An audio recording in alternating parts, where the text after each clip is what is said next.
ठीक है। सेलेक्ट करें।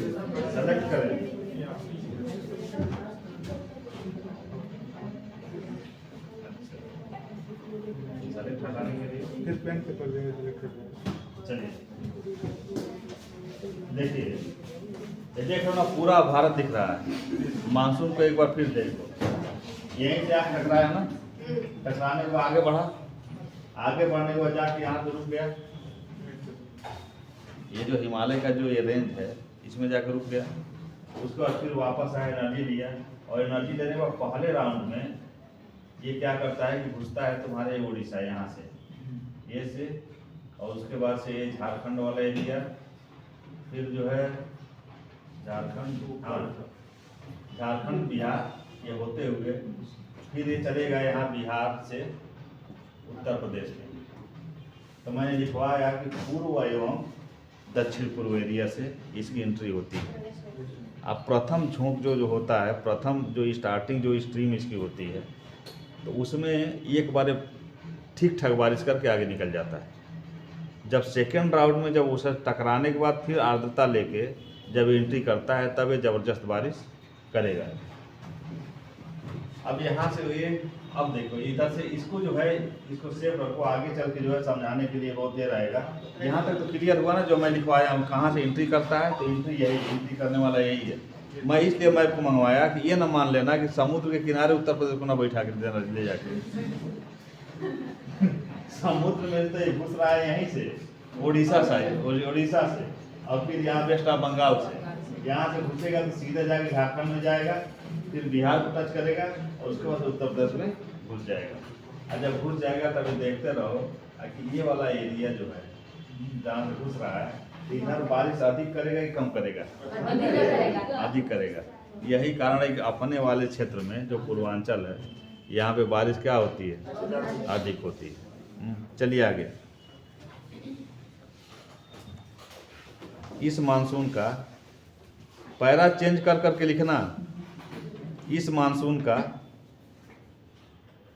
कुछ भाग, इस मानसून का कुछ भाग वर्षा करते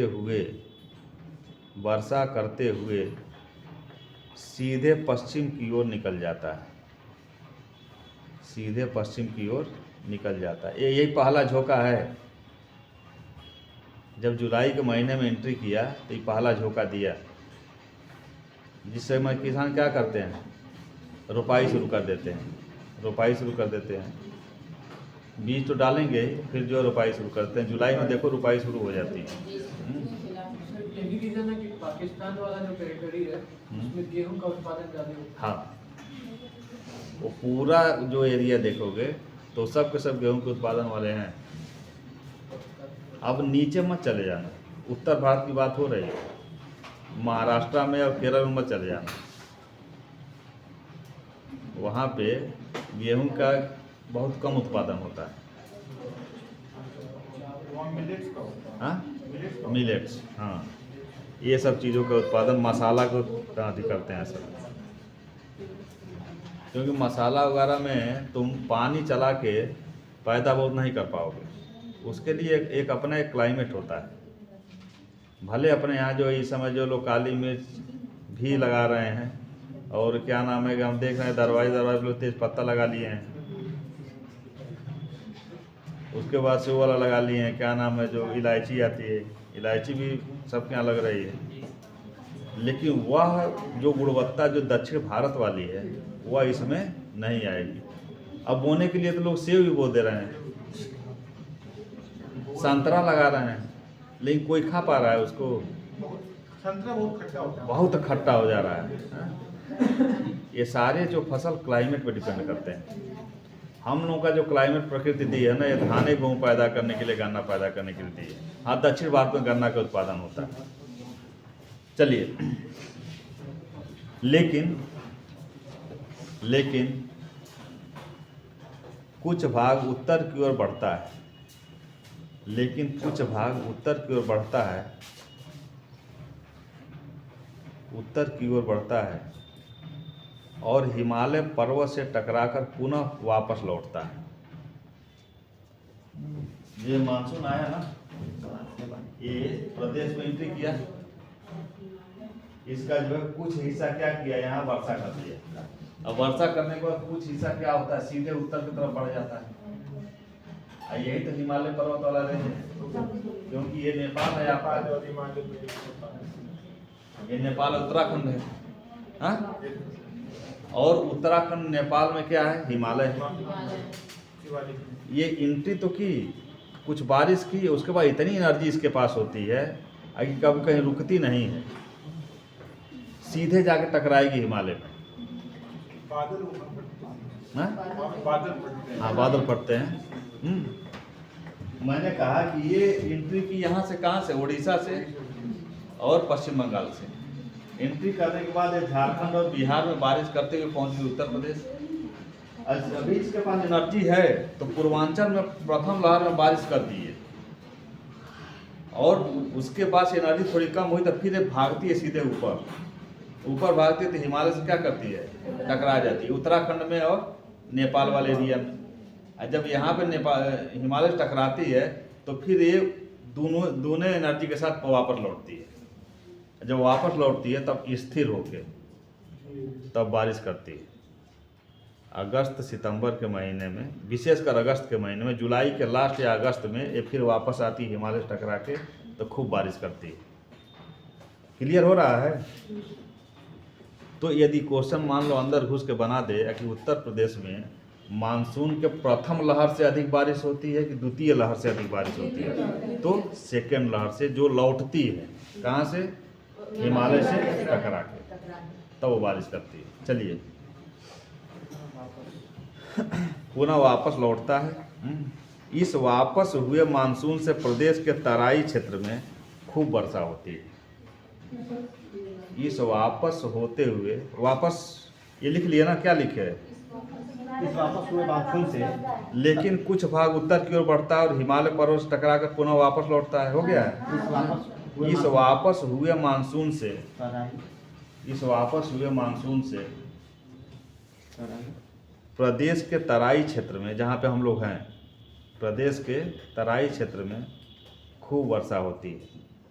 अब यहीं पे मान लो उत्तर प्रदेश को पहले से कल बढ़िया से पढ़ के आए होते, जितना हम पढ़ाए हैं, तो ये भाबर तराई सारी चीज़ें दिमाग में रन करती रहती है सर। तो जो भावर वाला है तो वो क्या उसमें शैडो रीजन में आता है? नहीं, बारिश होती है लेकिन मिट्टी ऐसी है ना कि वहाँ पे कुछ होता नहीं, अंदर से निकल जाता है। बात लो, मान लो कि गिट्टी गिराए हो दरवाजे पे और उस पर खूब पानी गिरा हो, तो क्या कहीं रुकेगा? तो भाबर वही तो है, मिट्टी कम है वहाँ पे भाबर में, मिट्टी सोखी पानी, सब के सब कंकरेली है, तो वहाँ पे खूब पानी होती है, लेकिन सब पानी अंदर अंदर क्या होता है, चला। जिस क्षेत्र में नदियाँ प्रकट नहीं हो पा रही हैं, नीचे नीचे बह रही हैं, ये बताओ वहाँ पानी ऊपर रुकेगा?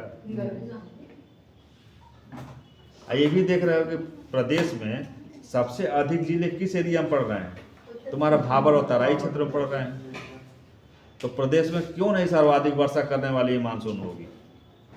क्या कर रहा है कि जब वापस टकरा के लौटती है तो तराई क्षेत्र में झमाझम बारिश खूब करती है। यही समय है जिस समय तराई क्षेत्र तबाह होता है, क्योंकि जब बारिश होगी नदियों में पानी जाएगा, नदियों में पानी जाएगा तो बाढ़ आएगी। चलिए, तराई क्षेत्र में खूब वर्षा होती है।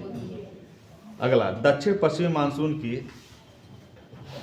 दक्षिण पश्चिमी मानसून की पहला चेंज, दक्षिण पश्चिमी मानसून की अरब सागर वाली शाखा, दक्षिण पश्चिमी मानसून की अरब सागर वाली शाखा उत्तर प्रदेश के पठारी तथा पश्चिमी मैदानी क्षेत्रों में वर्षा करती है। क्वेश्चन पूछा जा चुका है कि उत्तर प्रदेश के पठारी एवं पश्चिमी उत्तर प्रदेश में किस मानसून से, किस शाखा से वर्षा होती है, तो अरब सागर वाले से।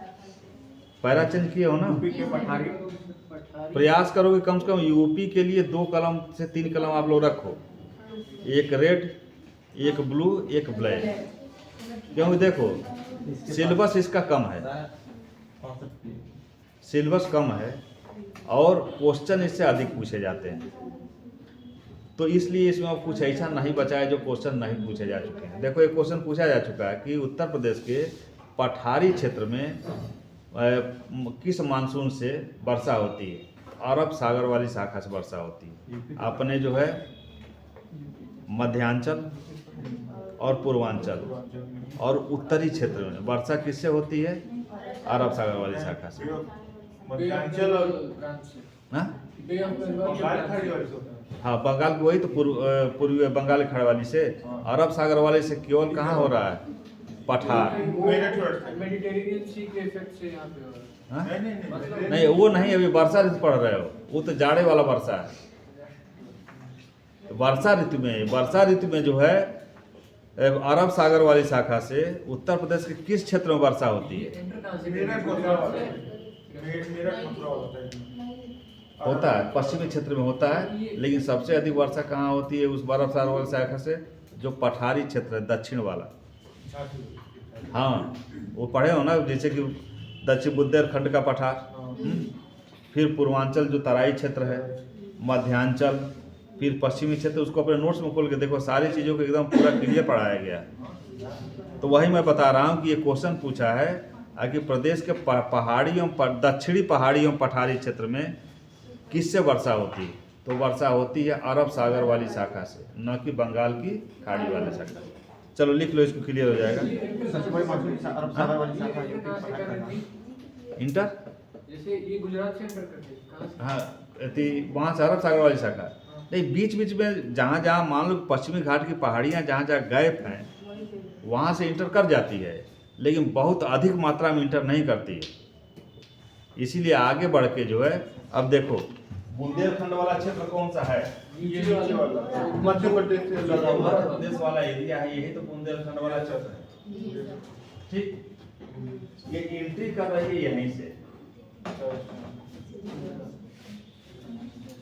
कर रही है ना। जब ये कर रही है तो गुजरात में इस तरह से वर्षा करते हुए मध्य प्रदेश में आती है, और यहाँ से घूमते हुए ये चली जाती है आपके बुंदेलखंड के पठारी क्षेत्र में। सर वर्षा करने के बाद हम्म? वर्षा करने के बाद इसको पानी खत्म हो जाता है, हवा बन जाती है। ये वजह, जब शादी हो जाती है रात में तो बाराती क्या करते हैं? भाग जाते हैं, वही कंडीशन इसकी भी सो होती जाते हैं तो भाग जाते हैं। है। इस रात में जब बारात निकलती है, जैसे शाम को तुम लोग बारात जाते ही खरोस होगे, खरोस में रहते हैं। हाँ? तो दाढ़ी किस स्टाइल में बनाएं, कौन सा क्रीम लगाएं, कौन सा परफ्यूम मारें, हाँ? कौन सा ब्रांड लें कि नाचने में अच्छा लगेगा, हाँ? आजकल तो टीनेजर से भी कर रहे हैं। बियर की बिक्री अचानक इतनी क्यों बढ़ी है? क्या एडल्ट लोग उसको जो है 30+ वाले पीते हैं? 30+ वाले तो लाइसेंस ही हो चुके हैं।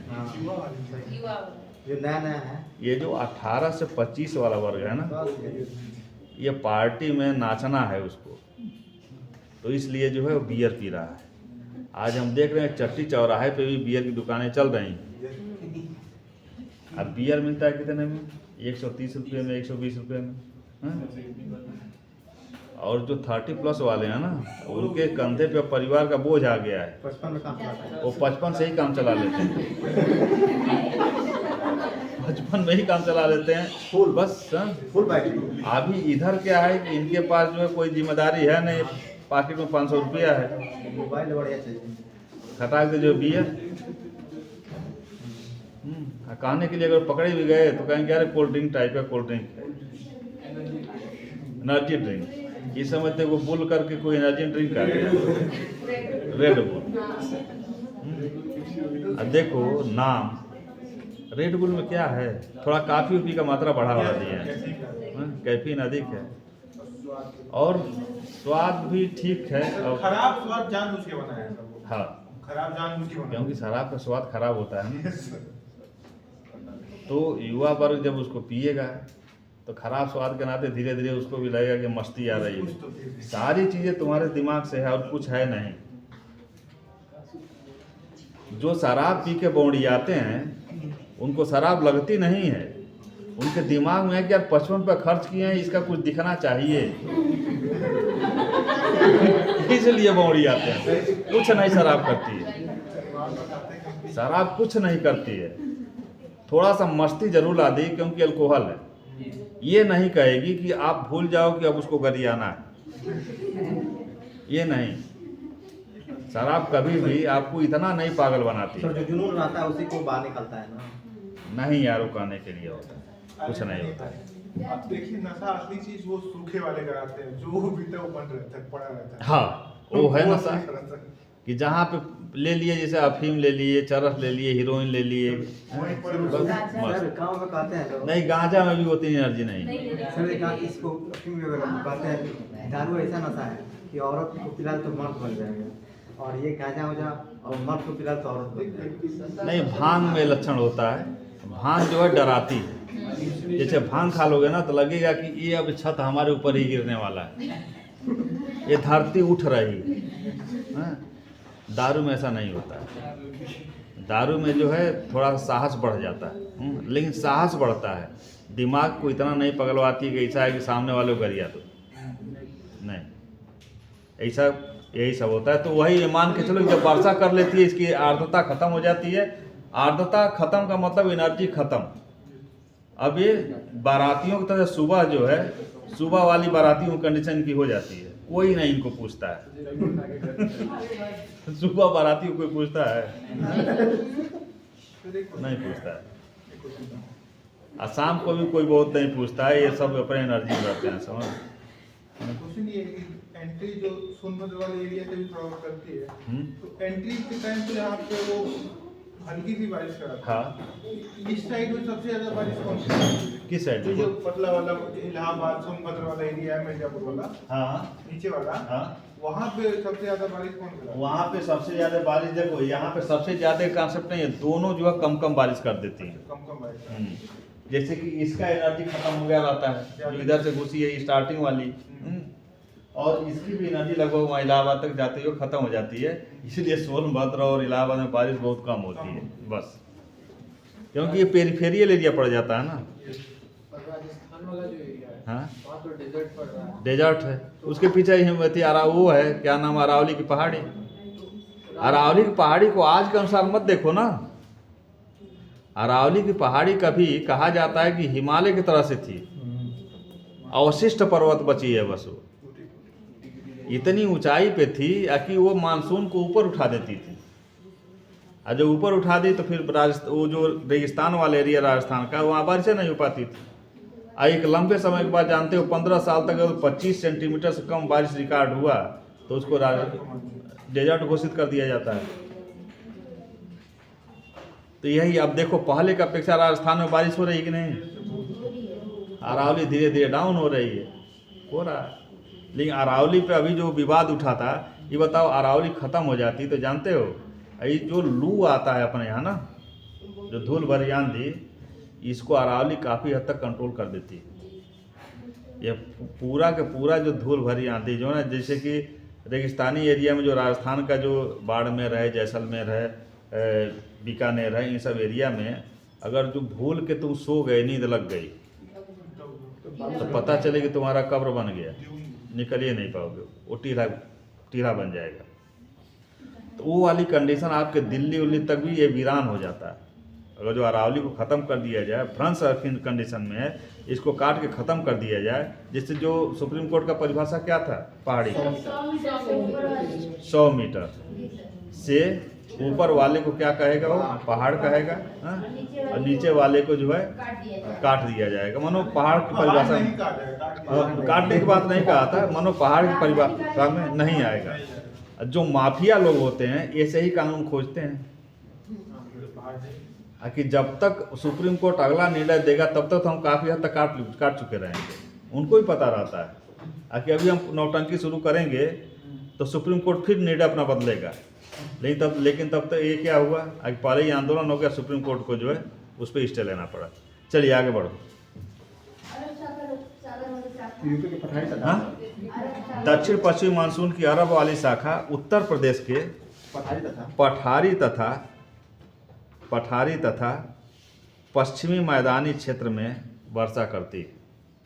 पठारी तथा पश्चिमी मैदानी क्षेत्र में वर्षा करती है, जैसे वही मेरठ सहारनपुर साइड में वर्षा करती है। पठारी का मतलब बुंदेलखंड वाला पठार। चलिए, उत्तर प्रदेश में वर्षा का वितरण, यहाँ से काफ़ी क्वेश्चन पूछे गए हैं, इसको कायदे से देख लो। उत्तर प्रदेश में वर्षा का वितरण, अगला हेडिंग ऐड कर लीजिए इसको, वहाँ ऐड हाँ करिए। सही कर रहे। उत्तर प्रदेश में वर्षा का वितरण,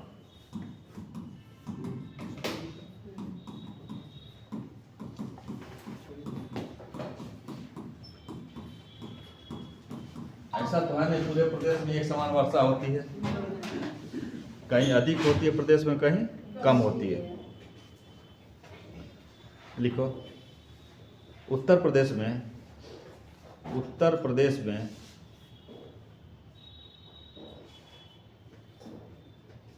उत्तर प्रदेश में औसतन 95 सेंटीमीटर तक वर्षा होती है। 95 सेंटीमीटर तक वर्षा होती है।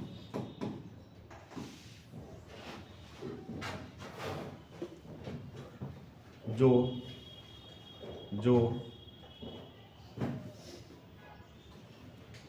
प्रदेश के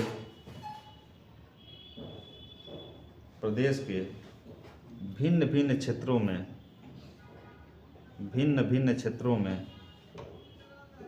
भिन्न भिन्न होती है। जैसे अलग अलग क्षेत्रों में अलग अलग होती है, भिन्न भिन्न क्षेत्रों में भिन्न भिन्न होती है।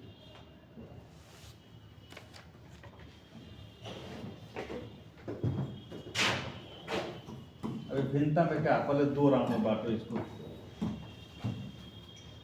पहले क्षेत्र में सर्वाधिक अधिकतम वर्षा कहाँ होती है, ये क्वेश्चन पूछा गया है। प्रदेश में सर्वाधिक या अधिकतम वर्षा कहाँ होती है? सबसे अधिक प्रदेश में वर्षा किस जिले में होती है? गोरखपुर मंडल में और गोरखपुर में। सर्वाधिक हो रही है कहाँ? गोरखपुर। ये कई बार पूछा है कि उत्तर प्रदेश में सबसे अधिक वर्षा किस जिले में होती है, तो गोरखपुर में। और कितना होती है? 140.7 सेंटीमीटर तक यहाँ वर्षा होती है। 184.7 सेंटीमीटर तक गोरखपुर में वर्षा रिकॉर्ड की जाती है। 184.7 सेंटीमीटर तक वर्षा रिकॉर्ड होती है। और सबसे कम वर्षा प्रदेश में कहाँ होती है? कहाँ होती है? सबसे कम होती है मथुरा में। सबसे कम वर्षा कहाँ होती है? मथुरा में। जहाँ वर्षा कम होगी वहाँ पे पशुपालन का व्यवसाय डेवलप होगा। श्री कृष्ण फालतू में गाय नहीं चरा रहे थे। श्री कृष्ण को गेहूं बोने के लिए वहाँ पे खेत ही नहीं था। पशुपालक थे, तो वहाँ पशुपालन शुरू से ही। आखिर ये बताओ, उत्तर प्रदेश में बकरी अनुसंधान केंद्र, बकरी वहीं होगी जहाँ सूखा एरिया होगा। पत्ते खाने छोटे-छोटे। बकरी अपने यहाँ भी देखो, जो बकरी पालते हैं बरसात के समय सबसे अधिक बकरियाँ मरती हैं और जाड़े में। बकरियों के लिए टेम्परेचर हाई चाहिए, उच्च टेम्परेचर चाहिए, बारिश कम चाहिए, क्योंकि वो जो है उनके सबको पैर में जब पानी लग जाता है ना, तो उन सबको खुर पका और मुंह पका बीमारी हो जाती है, जो गाय में भी होती है और गाय भैंस में भी होती है। ये सब बीमारियां कब होती हैं? बरसात में। खुर पका, मुंह पका। और इसीलिए जो है बकरी अनुसंधान केंद्र मथुरा में बनाया गया है। बकरी अनुसंधान केंद्र इज्जत नगर मथुरा। ठीक। और जापानी इंसेफ्लाइटिस का शोध केंद्र कहाँ बनाया गया है? अपने गोरखपुर में। क्योंकि बारिश इतनी अधिक होती है कि बारिश से जो बैक्टीरिया वायरस अधिक होते हैं, भाई मच्छर होंगे, अब मच्छर से ही ये सब फैलता है। तो इसी क्षेत्र में जापानी इंसेफ्लाइटिस केंद्र बनाया गया है। जहाँ बारिश अधिक होगी वहाँ पे पशु भी अधिक मरेंगे, इसलिए जटायु संरक्षण केंद्र यहाँ बनाया गया है कि जटायु लोग यहीं पे पैदा हो सकते हैं, समझे। तो ये सारी चीज़ों को दिमाग में बैठाते हुए यही उत्तर प्रदेश और कुछ है नहीं। उत्तर प्रदेश बहुत हवा वाला सब्जेक्ट नहीं है, सबसे कमीशन बहुत इजी कर दिया, 400 नंबर उत्तर प्रदेश से डाल दिया है। तर्क के तरीके से यही लिखो ना कि यहाँ पे ये सब चीज़ें क्यों बनाई जा रही हैं, उसके पीछे ये रीजन। चलिए, सबसे कम वर्षा कहाँ हो रही है? हाँ, यहाँ पे वर्षा की मात्रा जो है सीधे जो है 54.4 सेंटीमीटर हो जाती है। 54.4 सेंटीमीटर, 54.4 सेंटीमीटर वर्षा यहाँ होती है।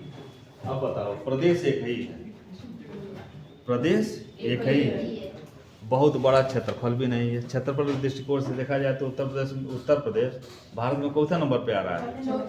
चौथा नंबर पे। तो बहुत बड़ा आकार भी नहीं है। विविधता देखो कितना है कि एक जगह इसी प्रदेश में 184.7 सेंटीमीटर वर्षा रिकॉर्ड हो रही है, एक क्षेत्र है वहाँ 54.4 सेंटीमीटर वर्षा रिकॉर्ड हो रही है। तो वो पालकों के भगवान मथुरा में ही पैदा होंगे। श्री कृष्ण गाय ना चरा के गन्ना की खेती वहाँ नहीं कर सकते। कर सकते हैं? गन्ना और धान के लिए पानी चाहिए, इधर आना पड़ता, इधर आना पड़ता है। इधर आते तो क्या होता है? राम बन जाते हैं। हाँ? राम बन जाते हैं। राम नहीं बन जाते। इधर मेन बात भाई उनकी रिश्तेदारी थी। भाई इधर साम्राज्य किसका है? कौरव पांडवों का। पांडवों से कहते कि यार थोड़ा ऐसा है कि हमारे लिए भी खेती करने के लिए अपने देवरिया वर्ग में जगह दे दो, तो पांडव दे देते। दुर्योधन को तो श्री कृष्ण जानते थे, अभी जो अपने भाइयों को जिसका एक्चुअल में राज्य है उसको करा सुई के लोग कोई जमीन नहीं देंगे, तो उससे मांगने का मतलब कि फिर लड़ाई करो। तो जब हम लड़ाई ही कर लेंगे तो हम भगवान किस तरह कहे जाएंगे? अन्याय पे उतर गए। तो श्री कृष्ण को याद करो, श्री कृष्ण इसलिए बकरी चरा, वो क्या नाम है, वो चरा है गाय। हम गाय चराते तो उसमें 2-4 बकरी नहीं खोल देते होंगे लोग। ठीक है, बकरी को थोड़ा ये किया गया है। भाई बकरी भी तो पशु है। अंतर क्या ठीक तो है। आज भी देखो गोपालक जो है, गाय जो रखे हैं 2-4 बकरी उसमें बीच में चल रही हैं। ये तो और अच्छी बात है, बिजनेस माइंड के श्री कृष्ण थे, कि 4 बकरी भी चरा देते थे उसमें। अब बकरी का दूध देखिए रहे हो इस समय, सबसे महंगा किसका दूध है इस समय? बकरी का। अब समय भी आ गया है, इसी बीच में डेंगू होता है ना। बकरी का दूध 50 रुपया का ये गिलास देते हैं सब, कितना छोटा पाउच। सर ये गोकुल मथुरा के पास ही है ना? गोकुल मथुरा के पास है ना? वही एरिया ही है। एक बार जो स्टोरी में बाढ़ बहुत भयंकर आया, कहाँ पे? तो भाई ये बताओ, जब यमुना नदी है तो बाढ़ आएगी नहीं? बारिश बहुत कम पड़ी। अब बताओ, पूरा साहित्य ही जो है यमुना पे सूरदास लिख दिए। यमुना को इस समय जाके देखो और सूरदास को पढ़ो तो सूरदास को गाली दोगे कि यमुना इस समय बियाबान उजाड़ पानी का ठिकाने नहीं है। और जो पानी है वो भी काला एकदम वो बह रहा है। आगरा का जो है चमड़ा फैक्ट्री का सब कुछ जा रहा है। और हाँ और जो है ये बताओ, और उसके बारे में कितना भाई लिखते हैं, वृथा बहते यमुना का बोलत वृथा कमल फूले अली गुंजे, ऐ उधो कहियो माधव सो कमल मारी की न है लुंजे। सारी चीज़ यमुना किनारे कहानी लिखी जा रही है। यमुना किनारे गोपियाँ नहा रही तो कपड़ा लेके भाग रहे हैं। अब उतनी सुंदर गोपियाँ आज के यमुना में नहवा दो ना, काली हो जाएगी, तो काली हो जाएंगे, चर्म रोग हो जाएगा, पक्का स्किन डिजीज हो जाएगी। हम गए थे, हम नहीं नहाए। सर गंगा जी का कितना फ्रेश पानी है सर, मिल के गंगा जी को भी प्रदूषित कर देते हैं। गंगा का उतना फ्रेश नहीं दिखा। यमुना जब दिल्ली में एंट्री कर जाती हैं तो एकदम गंदी हो जाती है दिल्ली में। झाग भी बनने लगता है। वो पिक्चर देखे और रन, हाँ रन हाँ? अभिषेक बच्चन और ये विजय राज, कंटिन्यू 25 मिनट कॉमेडी किया, 25 मिनट विजय राज। उसको ले जाके दिल्ली में खुदा दे नाला में, यमुना नदी में। अच्छा अरे जो हर एक स्टेज पे चोरी, उसकी सबसे मशहूर छोटी गंगा पर छोटी गंगा। चलिए, तो क्या हुआ, सर्वाधिक अधिकतम वर्षा, सबसे अधिक प्रदेश में वर्षा कहाँ होती है, गोरखपुर में 184.7 सेंटीमीटर, और मथुरा में सबसे कम 54.4 सेंटीमीटर। क्षेत्रवाइज वर्षा का वितरण, अगला हेडिंग है क्षेत्रवाइज। ये तो हम जो है पर्टिकुलर दो, सबसे कम और सबसे अधिक, ये दोनों क्वेश्चन पूछे जा चुके हैं कि सबसे कम वर्षा प्रदेश में कहाँ पे, किस जिले में होती है, तो मथुरा में, और सबसे अधिक कहाँ होती है, तो गोरखपुर में। चलिए क्षेत्रवाइज, अब क्षेत्रवाइज देखते हैं कि वर्षा क्या कंडीशन है। क्षेत्रवाइज या क्षेत्र के अनुसार, या क्षेत्र के, जानते हो इस समय जो चीजें चल रही हैं इस समय ना, भाषा, ये इंग्लिश चल रही है। इंग्लिश नहीं, इंग्लिश। एक आई नेक्स्ट पेपर आता है, अब ना शायद 1.5 रुपये में आता है, इलाहाबाद में 1 रुपये में आता है। आई नेक्स्ट, उसकी 2 विशेषता थी। अब वो एक क्रांति पैदा किया भाषा के क्षेत्र में, इंग्लिश को वही लेके आया। इंग्लिश का मतलब हिंदी और इंग्लिश दोनों का मिश्रण। अब व्हाट्सएप और फेसबुक तो इंग्लिश को मारा कि इसको पराकाष्ठा पहुंचा दिया, है कि नहीं। नया रूप बना दिया। एक नया रूप हो गया है इंग्लिश, ये चल रहा है। तो क्षेत्र के अनुसार वर्षा का वितरण, किस किस क्षेत्र में किस तरह से वर्षा होती है। देखिए, पूर्वी मैदानी क्षेत्र में औसत वर्षा 112 सेंटीमीटर रिकॉर्ड की जाती है। पूर्वी मैदानी क्षेत्र,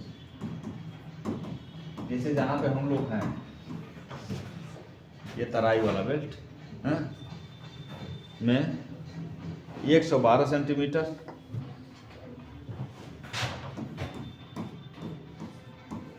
रिकॉर्ड की जाती है। पूर्वी के बाद आपका क्षेत्र आता है मध्यवर्ती, जो ये अयोध्या वाला, ये वाला बेल्ट है। मध्यवर्ती क्षेत्र में 94 सेंटीमीटर,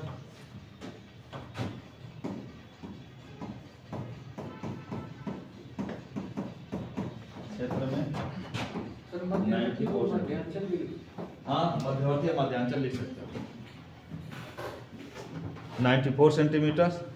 दक्षिण पहाड़ी पठारी क्षेत्र, दक्षिण पहाड़ी पठारी क्षेत्र, वही बुंदेलखंड वाला एरिया, दक्षिण पहाड़ी पठारी क्षेत्र। यहाँ पे वर्षा 91 सेंटीमीटर रिकॉर्ड की जाती है, 91।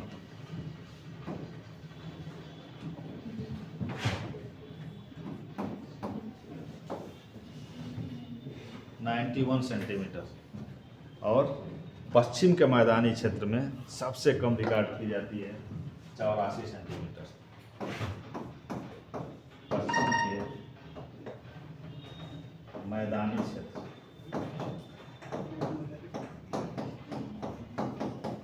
वही सहारनपुर मेरठ वाला बेल्ट है जो हरियाणा से और पंजाब से सटा हुआ है, 84 सेंटीमीटर।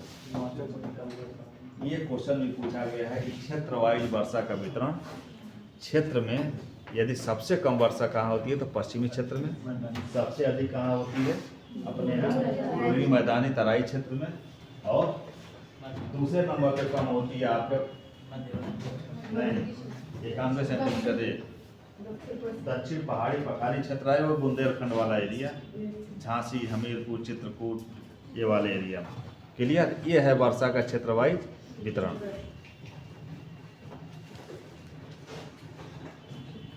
हिमालय से दूरी के क्रम में वर्षा का वितरण, हिमालय से दूरी के क्रम में वर्षा का वितरण, क्या प्रभाव पड़ता है हिमालय से दूरी के क्रम में। अगला हेडिंग दो, हिमालय से दूरी के क्रम में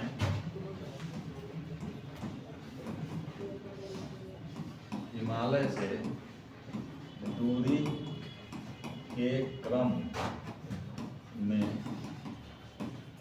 वर्षा का वितरण। वर्षा किस तरह से हिमालय से दूर होते हुए या नजदीक होते हुए वर्षा पे क्या प्रभाव पड़ता है प्रदेश में। तो लिखिए, उत्तर प्रदेश में ज्यों-ज्यों हिमालय से दूरी बढ़ती है, ज्यों-ज्यों हिमालय से दूरी बढ़ती है, उत्तर प्रदेश में ज्यों-ज्यों हिमालय से दूरी बढ़ती है,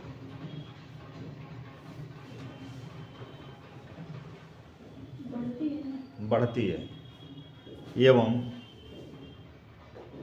ज्यों पूर्व से पश्चिम की ओर बढ़ते हैं,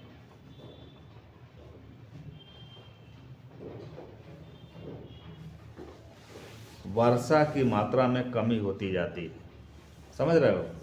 जब हम पूर्व से पश्चिम की ओर बढ़ेंगे तो वर्षा हमारे प्रदेश में कम होती जाएगी, और ज्यों हिमालय से हम दूर होते जाएंगे तभी वर्षा की मात्रा कम होता चला जाएगा। अभी हम समझा रहे हैं, इसको लिख लो।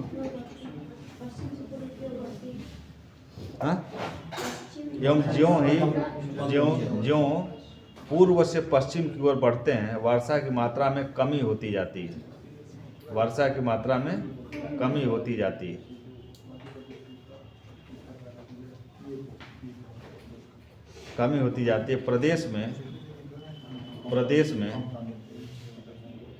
प्रदेश में सर्वाधिक वर्षा जुलाई एवं अगस्त के महीनों में होती है। प्रदेश में सर्वाधिक वर्षा जुलाई एवं अगस्त के महीनों में होती है। ये सारे एकदम पूरा तुम लोग उठा के देखना, पूर्व लोगों के सारे क्वेश्चन पूछे जा चुके हैं। हम क्वेश्चन ही एक तरह से लिखवा रहे हैं पढ़ाने क्रम में, कुछ एक्स्ट्रा नहीं लिखवा रहे हैं। प्रदेश में सर्वाधिक वर्षा जुलाई एवं अगस्त के महीनों में होती है। वर्षा की अवधि, अगला हेडिंग, वर्षा की अवधि।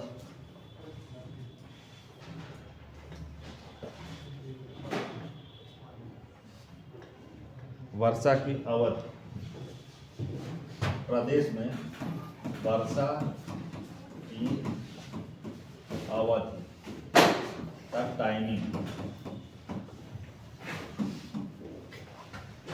क्या है? गोरखपुर में वर्षा की अवधि 56 दिन संभावित है। गोरखपुर में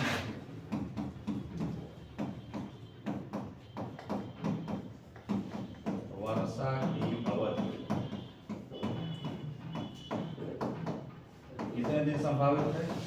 56 दिन, अर्थात लगभग 2 महीना। तो वहीं पर पश्चिमी उत्तर प्रदेश में उत्तर प्रदेश में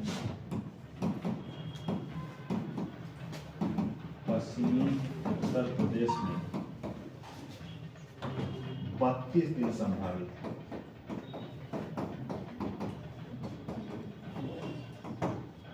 32 दिन। अब बताओ, क्या इस क्षेत्र पश्चिमी उत्तर प्रदेश में धान की खेती अधिक क्यों नहीं होती है? क्योंकि बारिश की संभावित अवधि 32 दिन है। हमारे यहाँ धान की खेती और गन्ने की खेती क्यों सबसे अधिक होती है? क्योंकि हम 56 दिन तक हमारे यहाँ वर्षा होती है और इन दोनों फसलों के लिए पानी की सख्त ज़रूरत है। ठीक, चलिए। प्रदेश के पूर्वी क्षेत्र में, नीचे लिखो, प्रदेश के पूर्वी क्षेत्र या पूर्वांचल में, प्रदेश के पूर्वी क्षेत्र पूर्वांचल, जहाँ पे हम लोग हैं, पूर्वांचल में सर्वाधिक वर्षा होने के कारण सबसे अधिक वर्षा अपने ही क्षेत्र में होती है। सर्वाधिक वर्षा होने के कारण यह क्षेत्र प्रदेश का सर्वाधिक बाढ़ग्रस्त क्षेत्र है। सर्वाधिक वर्षा होने के कारण यह क्षेत्र प्रदेश का सर्वाधिक बाढ़ग्रस्त क्षेत्र है। सर्वाधिक बाढ़ग्रस्त क्षेत्र है।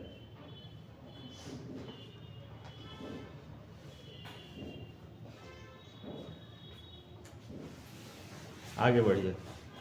Para change. प्रदेश में सबसे भीषण बाढ़, ये क्वेश्चन पूछा गया था। प्रदेश में सबसे भीषण बाढ़ वर्ष 1978 में आई थी। 1978 में।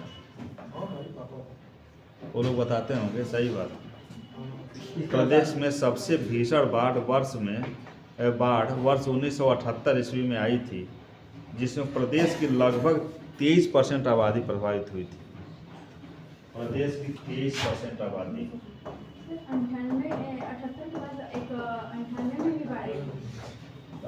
98 वाले उसके रिकॉर्ड को तोड़ नहीं पाए, इसलिए 98 का नाम नहीं है। ठीक ना? रिकॉर्ड तोड़ दी होती। 32% से जो 23% जनहानि हुई, अगर जो 98 वाले में मान लो 25% हो गई होती, तब ये कहा जाता है कि प्रदेश में सबसे भीषण बाढ़ 98 में आई थी। इसका मतलब ये 98 जो तुम देखी हो ना, 98 बाढ़ देखी हो? हाँ? अच्छा, अभी तो दुनिया में आई नहीं थी। नहीं देखिए, यहाँ पर 2000 से पहले नहीं, 2000 के पहले वाले तो कोई नहीं, ये सब 2000 के बाद की जनरेशन है। 2000 के भी हमके होता है, कोई नहीं है। पाँच उसके इर्द गिर्द के हैं सब। 3 से 7 वाले हैं। मैं कहाँ गया?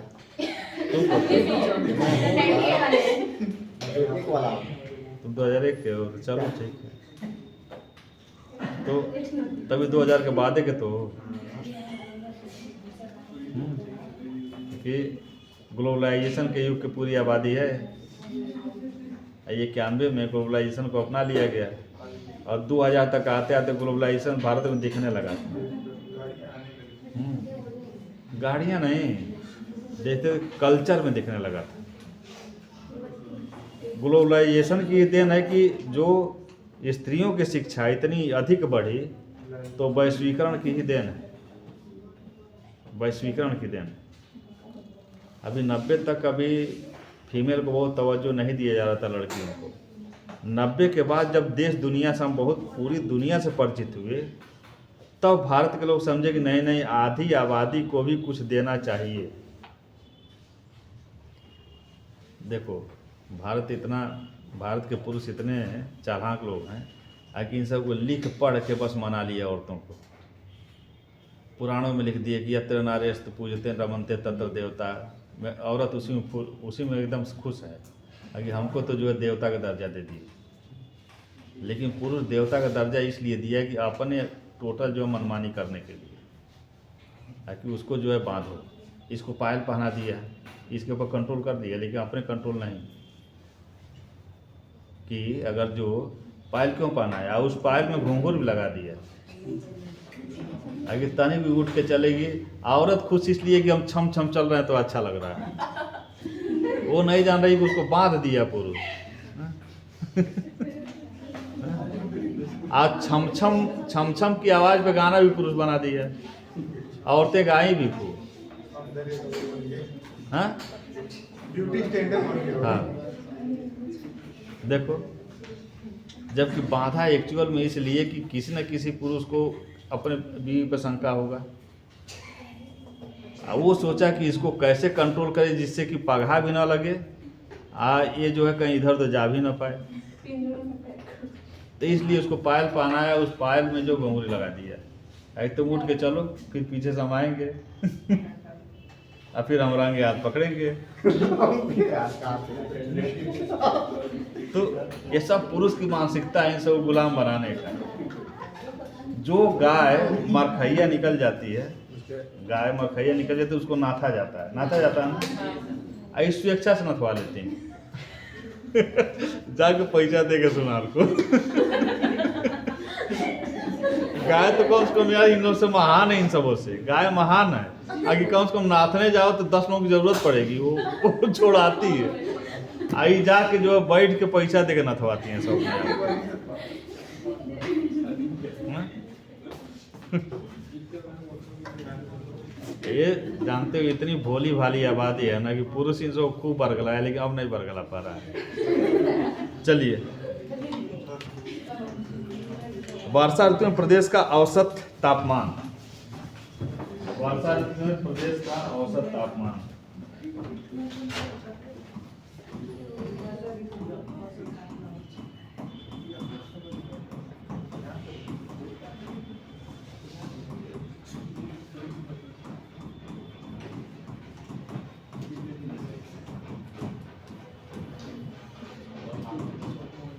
प्रदेश का औसत तापमान। उच्चतम तापमान 32 से 34 सेंटीग्रेड होता है। 32 से 34। एक साल का पूरा हाँ? पूरे ईयर का एवरेज है। नहीं, पूरे केवल वर्षा ऋतु का। अच्छा, 32 से 34 डिग्री सेल्सियस।